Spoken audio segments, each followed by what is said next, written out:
Now, we shall see how impressive you truly are.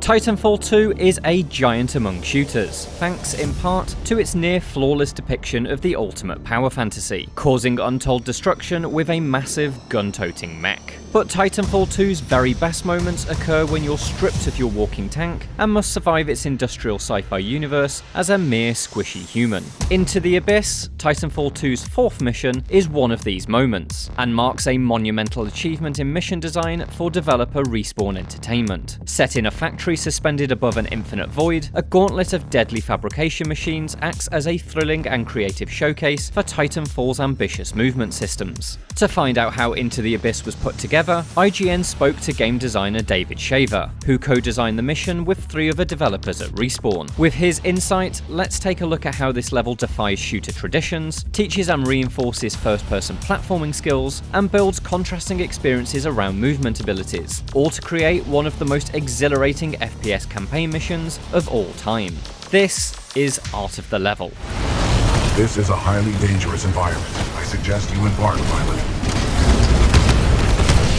While perhaps not as famous as the time-hopping effect and cause, Into the Abyss is one of Titanfall 2's most complex and demanding missions. A level almost wholly focused on the incredible mobility of your pilot, it's made up of 3 distinct sections: the continually shifting assembly line of the World Foundry, the simulation dome live fire training facility, and an escape set piece that culminates in a Titan vs Titan smackdown. Together, these 3 segments form a fascinating, memorable mission with a unique approach to movement and momentum. Into the Abyss is the product of Respawn's action blocks, a prototype system in which ambitious, isolated concepts were quickly built and tested. If an action block resonated with the team, it would evolve into a mechanic or a mission for Titanfall 2's campaign. During the early days of development, Mohamed Alavi, the designer behind Call of Duty's iconic All Gillied Up and No Russian missions, created an action block that featured a Titan bursting through a wall as part of a prototype for destructible environments. Fellow game designer David Shaver loved the idea, but knew it was too technically demanding to implement across the entire campaign, and so he began thinking about how he could build a single level around robotic demolition. I actually remember the original pitch that I came up with for the level, which I codenamed Boomtown, was 2 Titans fighting. So you and BT would be fighting against another Titan, and it'd be kind of like this cool Transformers kind of fight, and it'd be smashing through buildings. And then I had the idea, I was like, well, once you smash through the buildings, that's gonna be a boring fight, because now the cover's gone, now the levels are gone. I was like, what if they replace themselves? So I started thinking about like those training facilities. You see the military, they'll like prop up replicas of buildings and things with like cheap plywood and 2x4s. And I was like, what if we make it so that it's sort of a live fire testing facility, like the training ground Titanfall 1 map, but it changes. Once a building is destroyed, it brings up a new one. And then it kind of just snowballed from there. And then it was like, well, what's building these things? Like maybe we should investigate what's down there. And so that birthed what I called the World Foundry, which is the thing that builds, the factory that builds all this stuff. Shaver, along with design partners Chris Soupy Dione, Jason McCord, and Chad Grenier, worked to turn that concept into a complete mission. They plotted out a level made up of that World Foundry factory, the simulation dome it was building, and a cataclysmic escape sequence that would end with a boss fight. But the idea of Boomtown eventually underwent a huge shift. Ironically, for a prototype that began life as 2 Titans fighting, Shaver and the team decided to take away the key feature: your beloved Titan, BT-7274. Pilot, I cannot free myself. Cooper. At the beginning of the level, you're with BT, you're kind of exploring this mystery, and then, the robot arm grabs BT and takes him away, and now you're like, oh crap, I don't have my super Iron Man armor anymore, what am I gonna do? Most of the prototypes for this level really shined when BT was just often either wasn't there or he was helping from a distance or something. And so that's kind of what we rolled with for this level, was like, okay, this level is mostly about pilot mobility and combat around moving stuff. With BT in the clutches of mission villain Ash, you're forced to rely solely on the abilities of protagonist Jack Cooper, a Titan pilot. Thanks to a small jetpack, you're incredibly agile, able to double jump over long distances and run along walls as if in the Matrix. It is these skills that the factory floor of the World Foundry was built to train and test. We watched, streamers and stuff, and just people playing the game during our playtests, and a lot of times they struggled with, actually wall running. And so it's like, okay, well, we need to get people comfortable with wall running because that's a core mechanic of Titanfall. And we really want them to be able to do it, because if they go into multiplayer, they're going to get owned without it. The original Titanfall had already proved that the player skill ceiling was incredibly high. To train people up to a reasonable standard, the obstacles of Into the Abyss had to be absolutely wild. But it wasn't the rocket-propelled antics of Quake or Unreal Tournament that inspired its gauntlet of jumps and wall runs. It was a 1999 comedy sci-fi movie. One of the inspirations was Galaxy Quest, where Sigourney Weaver and Tim Allen run into this area in the ship, and it's just this crazy chompers and fire, and we're like, why would anybody build this? Whoever wrote this episode should die! You know, the stompy thing was an action block. The roller that was applying dirt and grass was an action block. Robot arms are putting on furniture and walls. That was an action block. The sideways town climb itself was an action block. We basically were like, okay, we've got all these really cool pieces. Let's stitch them together like Lego blocks, right? Like you just start putting them, what's the right order? Each new piece of machinery escalates the pace and difficulty. The first is a simple platform jump that you can simply ride to your destination, but you're soon forced to chain together a jump, wall run and landing to bypass the turf laying machine. A further challenge has you wall running between platforms that shift between vertical and horizontal orientations, challenging your agility, timing and positioning. And all of this happens over a deadly drop into an infinite void, which adds edge of your seat tension to effectively teach the importance of linking together moves. But before escaping the factory, another two important lessons are taught. The first comes in the form of the houses that are progressively assembled around you. Walls and furniture slot into place, completely altering your surroundings every few seconds. We're kind of teaching the player that the environment is changing. You can't trust it's going to be there, so keep looking around. One of the main things that it does is it creates a sense of uncertainty and kind of dread. That was one of the feelings in the factory. It was just like, I am in danger. I really want my Titan. And so that sort of down moment in the player's sort of psyche sets up the up moment of returning to BT later. The World Foundry's final trial is the Sideways Town, designed by Dione. This head-spinning segment has you running upwards through a town mounted to the wall, creating some Inception-like visuals. But it was important to push players through this unusual bit of environment design, in order to practically demonstrate how Titanfall 2 rethinks the fundamentals of FPS design. When you play a game, a classic shooter like Doom, the top third and the bottom third of the screen aren't really that dangerous. But in Titanfall, the top 2/3 of the screen could be a threat from any direction, like pilots are flying through the air as they wall run above you and shoot from above. Conquering the Sideways Town climb lifts you out of the darkness of the World Foundry and into the artificial sunlight of the next segment of Into the Abyss, the Simulation Dome. Well done, Titan. I will take it from here.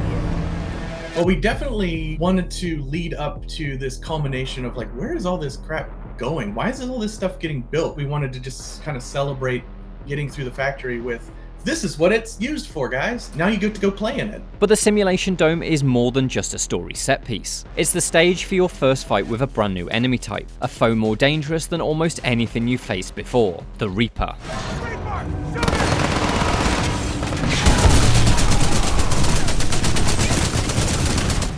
We needed to make it more of a moment where players could learn how to interact with the Reaper, because the Reaper has specific anti-pilot sort of things about it, right? Like it can shoot projectiles that you can dodge, which are really fun to dodge, and it shoots ticks to get you when you go into smaller areas, and it flushes you out.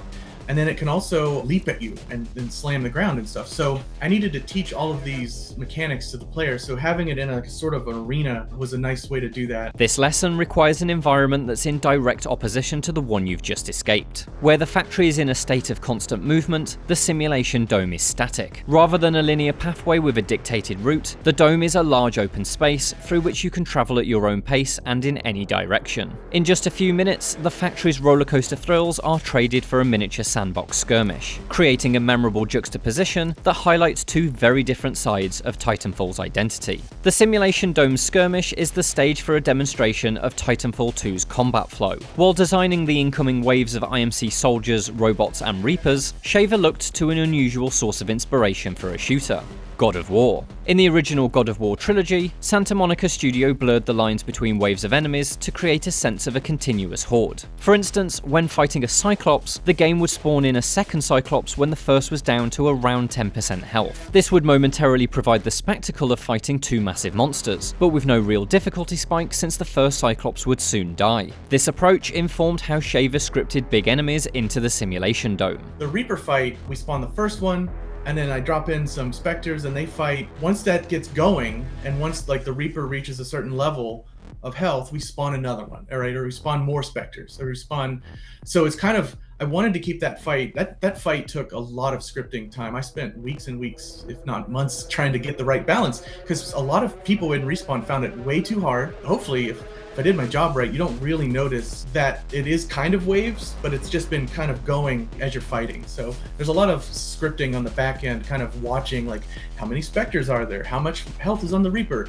Oh, we're low on Spectres, drop a couple more, you know, that kind of thing, to keep it going. Because what was really not fun was when you killed everything and then it's just quiet, and then there's like a pause, an awkward pause, and it's like, oh, I see that you've got them all. I will send more. And that's just really awkward. So I was trying really hard to avoid that. Victory in the simulation dome brings with it a huge sense of relief, an emotion elevated by your long-awaited reunion with BT. Strapping back into your Titan marks the start of Into the Abyss's finale, which taps directly into the brand of dramatic, destructive cinema that's part of Respawn's Call of Duty heritage. Having witnessed you defeat waves of IMC soldiers, Ash begins the destruction of the World Foundry. As the facility begins to fall apart, you and BT sprint through numerous collapsing simulation domes in desperate hunt of an escape route. It's a sequence in which Shaver really wanted to evoke a genuine sense of danger. And the idea was that we can give the player a taste and get the idea across that, hey, this place is really unstable, it's coming down, you need to get the heck out of here. I'm doing everything I can to like sell that this place is falling apart. Like I've got rocks falling,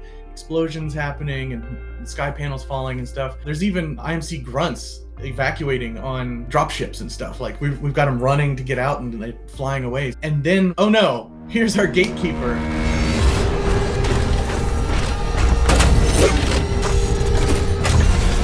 Put a high price on your head, pilot. Dead or alive.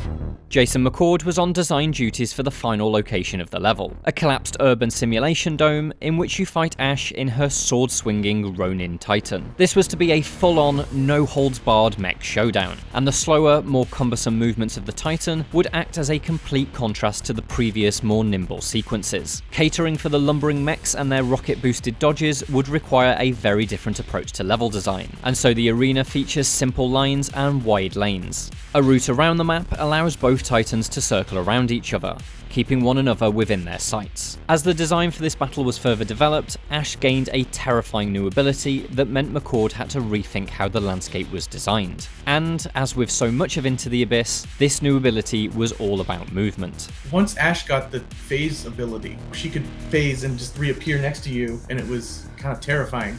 And she was really hard. We had to tone her down a little bit because she would just completely destroy you. You know, having an arena that was designed with that ability in mind so that you could kind of funnel the player's view to sort of like, if she does phase, you're not looking completely 90 degrees in the wrong direction from where she's going to appear. It's going to be somewhere, hopefully in your view, that she's going to rephase and give you a moment to react. The final version of the Ash boss fight arena features a sloped design, which provides a lot of high ground. The destruction of the dome's buildings, combined with the added height of your Titan, opens up sightlines across the intersecting roads, providing wide viewing angles. The layout dulls the brutal edge of Ash's phase ability, overcoming Respawn's difficulty worries. But the arena design arguably makes this an incredibly easy boss fight. A quick skirmish that, while ending in fireworks, is a final battle that pales in comparison to the level's previous trials. This contrast pushes Titanfall 2's movement systems fully into the limelight. As fantastic as it feels to wield the colossal power of a Titan, it's in the agile pilot gameplay that Titanfall 2 truly crushes it. That's not something that passed Respawn by. Into the Abyss was lauded internally, and used as a vertical slice to inspire and set a quality bar for other level designers. Its position within the campaign acts as a gateway. After a relatively traditional opening, Into the Abyss triggers an explosion of creativity, paving the way for layered, agility-based masterpieces like the time-hopping effect and cores and the ship-to-ship leaps of the Ark. But even in a campaign full of astonishing ideas, Into the Abyss shines bright. Its gauntlet of varied agility challenges, from the deadly contraptions of the assembly line to the intense flanking routes that run through the simulation dome, make movement the undeniable star of the show. And through a collection of inspired design elements, the level redefines even the most fundamental FPS assumptions. Up isn't just a place you should look, it's a place you should go. By rethinking those basics, Respawn did the impossible. It made first-person platforming not just work, but somehow the best part of a game that features massive fighting robots. Enemy Titan down.